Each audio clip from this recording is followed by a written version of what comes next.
চোখ, কান, মুখ ও অন্তরের গুনাহ থেকে বাঁচতে একটি দোয়ার আমল করুন। আল্লাহ পাক রব্বুল আলামিন আপনাকে চোখ, কান, মুখ ও অন্তরের গুনাহ থেকে আল্লাহ পাক রব্বুল আলামিন হেফাজত করবেন। আবু দাউদ শরীফের 1551 নম্বর হাদিসের ভিতরে চমৎকার একটি দোয়ার কথা নবীজি সাল্লাল্লাহু আলাইহি ওয়াসাল্লাম আমাদেরকে শিক্ষা দিয়েছেন।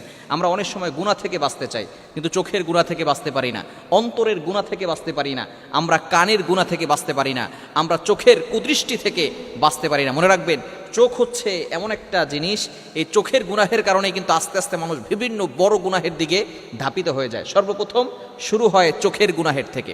আপনি যে হারাম রিলেশন দেখেন এবং অন্যান্য যে গুনাহগুলো দেখেন, গোপন পাপ যেগুলো আছে সেগুলো দেখেন, সর্বপ্রথম শুরু হয় চোখের মাধ্যমে। এই জন্য আল্লাহ পাক রব্বুল আলামিন পবিত্র কুরআনুল কারীমের ভিতরে নিজেই বলে দিয়েছেন, সূরাতুন নূরের 30 নম্বর আয়াতে আল্লাহ পাক রব্বুল আলামিন জানিয়ে দিয়েছেন 18 নম্বর পারার 12 নম্বর পৃষ্ঠার 6, 7, 8, 9 নম্বর লাইনগুলোতে, কুল্লিল মুমিনিনা ইয়াগুদ্দু মিন আবসারিহিম।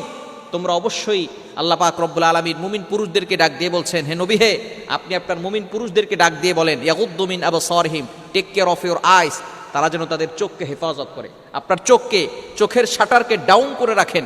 চোখের গুনাহের কারণে কিন্তু মানুষ অনেক জঘন্যতম গুনাহও করে ফেলে। এজন্য আপনি বিশেষ করে নামাজের পরে এই আমলটা করার চেষ্টা করবেন। এই আমলটা করলে আল্লাহ পাক রব্বুল আলামিন চোখের গুনাহ এবং কানের গুনাহ, এরপরে অন্তরের গুনাহ থেকে আল্লাহ পাক রব্বুল আলামিন আপনাকে পরিত্রাণ দান করবেন। এমনকি জিহ্বার গুনাহ থেকেও আল্লাহ পাক রব্বুল আলামিন আপনাকে হেফাজত করবেন। দোয়াটা কি? আল্লাহুম্মা ইন্নী আউযু বিকা মিন শাররি সামঈ ওয়া মিন শাররি বাসারি ওয়া মিন শাররি লিসানি ওয়া মিন শাররি কলবি ওয়া মিন শাররি মানিয়্যি। খুবই চমৎকার একটি দোয়া। একটা দোয়ার ভিতরে 5টি কথা আল্লাহ পাক রব্বুল আলামিন দিয়ে দিয়েছেন।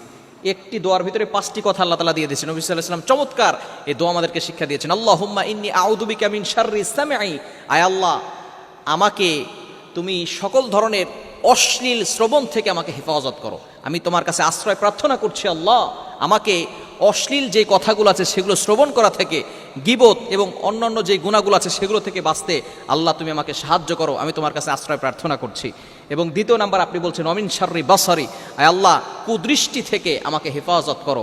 অশ্লীল যে কুদৃষ্টি আছে, খারাপ কুদৃষ্টি আছে, এগুলো থেকে আল্লাহ তুমি আমাকে পানাহ দাও, আয় আল্লাহ আমাকে মুক্তির ব্যবস্থা করে দাও।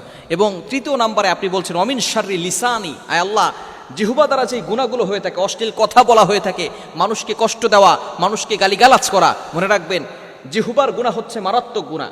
আপনি জিহ্বাটাকে যদি কন্ট্রোল করতে না পারেন তাহলে কিন্তু আপনি কঠিন বিপদে পড়ে যাবেন, কঠিন বিপদে পড়ে যাবেন। কেননা মানুষ, অধিকাংশ মানুষ এই জিহ্বার কারণে জাহান্নামে যাবে। নবীজি সাল্লাল্লাহু আলাইহি ওয়াসাল্লাম জানিয়ে দিয়েছেন, অধিকাংশ মানুষ এই জিহ্বার কারণে, তার মুখের ভাষার কারণে, মুখের কথাহের কারণে তারা জাহান্নামে চলে যাবে। এজন্য অবশ্যই আমাদেরকে এই গুনাহ থেকে বাঁচতে হবে। ওয়া মিন শাররি লিসানি, আল্লাহ আমাকে জিহ্বার খারাপ অশ্লীল কথা থেকে আমাকে তুমি বাঁচাও, আমি তোমার কাছে আশ্রয় প্রার্থনা করছি।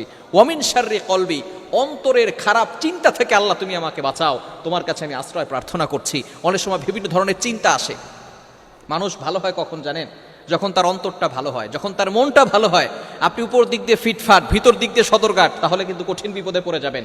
অনেক মানুষ দেখবেন দেখতে মনে হয় কেমন যেন নবীদের মতো, একেবারে নবীদের মতো পোশাক, এরপরে তাদের পাগড়ি আছে, টুপি আছে, জুব্বা পরেছে, সাদা পাগড়ি, সাদা জুব্বা, সব কিছু ঠিকঠাক আছে, কিন্তু ভিতর দিয়ে কাজ করে ফেরাউনের মতো। এরকম কিছু মানুষ সমাজে আছে না নাই? এজন্য খবরদার, আমাদেরকে সতর্ক থাকতে হবে, অন্তরটাকে আগে পরিষ্কার করতে হবে। এজন্য আল্লাহর কাছে দোয়া করবেন ওয়া মিন শাররি কলবি, এরপরে বলবেন ওয়া মিন শাররি মানিয়্যি, আল্লাহ আমাকে নিজের এই খারাপ যে প্রবণতা আছে এগুলো থেকে আমাকে হেফাজত করো। এই দোয়াটা আমরা করতে পারবো তো ইনশাআল্লাহ? আল্লাহুম্মা ইন্নী আউযু বিকা মিন শাররি সামঈ ওয়া মিন শাররি বাসারি ওয়া মিন শাররি লিসানি ওয়া মিন শাররি কলবি ওয়া মিন শাররি মানিয়্যি। এই দোয়াটা আমরা নামাজের পরে পরে পড়বো ইনশাআল্লাহ। আল্লাহ তাআলা আমাদের সকলকে এই আমলটি করার তৌফিক দান করেন।